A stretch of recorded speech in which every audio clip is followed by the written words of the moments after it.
Saudi আরবে কারখানায় আগুনে নিহত ১৬ বাংলাদেশির মধ্যে ৯ জনের মরদেহ গ্রামের বাড়িতে নেওয়া হয়েছে।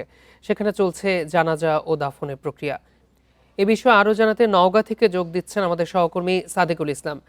সাদেক, মরদেহের দাফন প্রক্রিয়া কখন নাগাদ সম্পন্ন হতে পারে?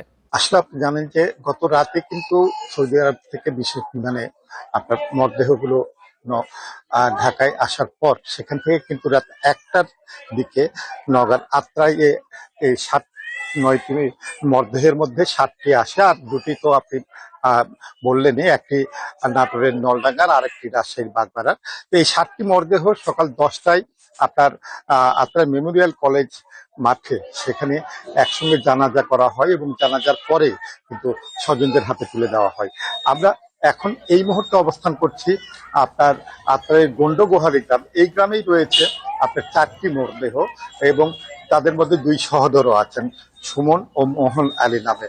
এরা আপনার দারিদ্রতাকে পায়ে পরাজিত করে একটু সুখের আশা এবং একটু স্বাবলম্বী হবার জন্য কিন্তু তারা ধার দেনা করে আপনার ঋণপত্র করে কিন্তু সৌদি গিয়েছিল, কিন্তু তাদের সেই আশা দুরাশায় পরিণত হলো। তাদের ধার দেনা পরিশোধ হবার আগেই কিন্তু তাদের মৃত্যু মুখে ধরে পড়তে হলো, যে কারণে তাদের পরিবারগুলো কিন্তু এখন অসহায় অবস্থার মধ্যে পড়েছে। শুধু এই 2 জনে নয়, এই গ্রামে আরো 2 জন আছেন, আপনার রুবেল নামে একজন এবং কলিমুদ্দিন নামে একজন। তারাও কিন্তু খুবই দরিদ্র পরিবারের। এই 4 জনের পরিবারের সদস্যরা আমাকে যেটি জানিয়েছেন যে তারা খুব কষ্ট করে ধার দেনা করে কিন্তু তাদের বিদেশে পাঠিয়েছিলেন, কিন্তু এই আকস্মিক এই মৃত্যুর কারণে তারা কিন্তু এখন একটা কঠিন অবস্থার মধ্যে পড়েছেন। তারা সরকারের কাছে পুনর্বাসনের দাবি করেছেন। এর পাশাপাশি আমি কথা বলেছি রুবেলের স্ত্রী আকি খাতুনের কাছে। তিনি যেটি দাবি করেছেন যে এই মৃত্যুটি, অগ্নিকাণ্ডের এই ঘটনাটি আসলে তার কাছে অস্বাভাবিক বলে মনে হয়েছে।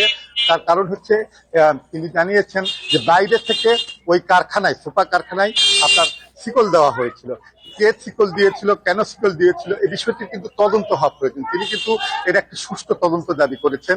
আর আমি এখানকার পরিস্থিতির কথা যদি বলি, গোটা গ্রাম যেন এখন শোকে স্তব্ধ, আর নিহতদের বাড়িতে আহাজারিতে বাতাস কিন্তু ভারী হয়ে উঠছে।